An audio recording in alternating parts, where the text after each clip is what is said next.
माया ज़ुल्फ़कार वली ऐं तव्हां ॾिसी रहिया आहियो छानका न्यूज़। नाज़रीन, जीअं त कुझु ॾींहं पहिरियां तक़रीबन 2 ॾींहं पहिरियां ज़िले कंबर शहजाद कोट जी पुलिस जे तरफ़ां हिकिड़ो जेके तर्जुमान पारां हिकिड़ी प्रेस रिलीज़ जारी कई वई हुई, जंहिंमें 2 जेको आहे सो जवाबदार जंहिंखे हाफ फ्राई कयो वियो ऐं उहो इलाइक़ो जेको आहे सो कोबो सईद ख़ान जे भरिसां चौकी जेका आहे उहा आहे रबी, ऐं उते उन जी एरिया में ई 2 जेके मोटरसाइकिल सवार जेके पुलिस ॼाणाए पई त उहे जवाबदार हुआ ऐं उन्हनि जी जांच कई पई वञे त उन्हनि जो जेको क्रिमिनल रिकॉर्ड आहे उहो जेको आहे सो ॻोल्हियो पियो वञे। पर होॾां वरी मालिकनि जो चवणु आहे त असांजा जेके 2 नौजवान आहिनि उहे बेगुनाह आहिनि ऐं उन्हनि खे उहे पोरियत आहिनि, उन्हनि खे बेगुनाह उन्हनि खे खणी करे 2 ॾींहं पहिरियां उनखे गुम कयो वियो ऐं उनखां पोइ वरी 3 ॾींहं ते उनखे जेको आहे सो हाफ फ्राई करे ऐं उनखे ॾोहारी ज़ाहिर कयो वियो। पर उन्हनि जो हींअर ताईं को बि क्रिमिनल रिकॉर्ड नज़र नथो अचे बक़ौल वारसनि जे।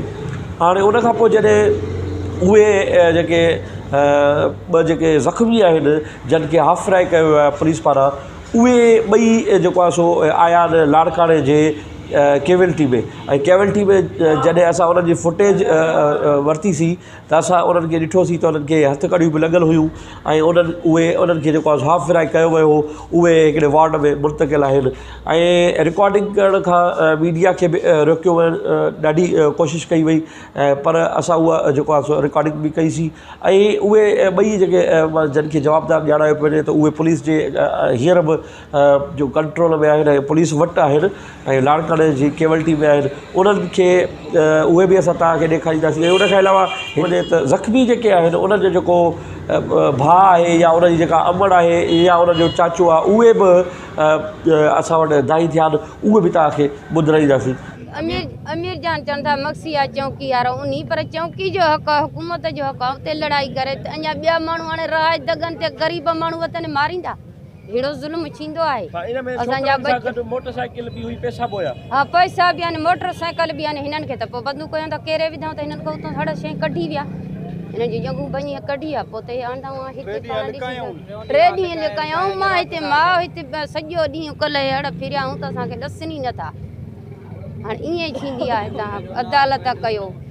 साईं रबी जी पुलिस आहे, कोबे सईद खान जी पुलिस आहे, उन अचे ब्याज बि करे चौकी खां अलाए केतिरो परे अचे उते वेही मोर्चा ठाहे असां जन खे रस्ते ते उते बंदूक हणी गोलियूं ऐं वारदात भली हली को ॾिसे उते न हिननि जो को चौकी न को हिननि जो छा हो हदस करे अचे रस्ते ते वेही कंहिंजे बि चवण ते रुशवाऊ वठी छा बि करे असांजे मुड़ुसनि खे मारियूं अची। असां साईं कहीं ताईं बि न विया आहियूं, जो असां ग़रीब मिसकीन माण्हू कहीं ताईं बि न वेही सघिया। असां लभनि ई कोन, असां राति लधा आहिनि, अचे 10 बजे अचे लधा अथऊं। अॼु मिलिया आहिनि असांखे। ईअं छो जो असांजा छोकिरा पंहिंजे घर अचनि पिया रस्तो ॾियूं, उते बि घर हुन हेॾे पंहिंजे घर अचनि पिया मोटिया वापसि, त हिन ते विच ते फायरिंग करे हुकूमत पंहिंजो गिरफ़्तार करे पंहिंजो कूड़ो केस करे हिननि जे हथियार पुठी लाइ केस करे छॾियो आहे। असां ग़रीब मिसकीन आहियूं, असांजो कसूर को बि कोन्हे, गुनाह को बि कोन्हे, को ग़रीब आहियूं, असांजो इंसाफ़ छे, अदालत छे।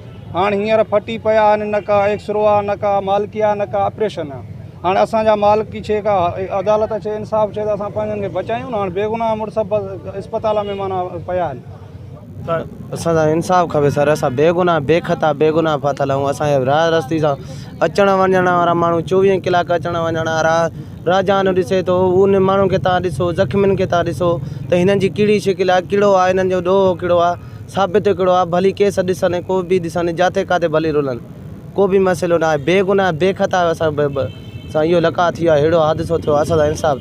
नाज़रीन, तव्हां ॿुधियूं हिननि जूं ॻाल्हियूं त हिननि जो जेको चवणु हो, हीअ जेका अमड़ हुई या हीअ जेके असांजो चाचो हुयो या अदो हुयो, उन्हनि जो इहो चवणु हो त हीअ कोबो सईद खान जी जेका पुलिस आहे जेका रबी सां तालुक़ु रखे थी, उन्हनि इहो हाफ फ्राई करे ऐं असांजा 2 नौजवान उहे माना जिन खे जवाबदार ॼाणायो वियो आहे, जिन खे हाफ फ्राई कयो वियो आहे, उहे 2 जेके आहिनि तव्हांजे साम्हूं आहिनि, उन्हनि जी फुटेज बि असां तव्हांखे ॾेखारींदासीं।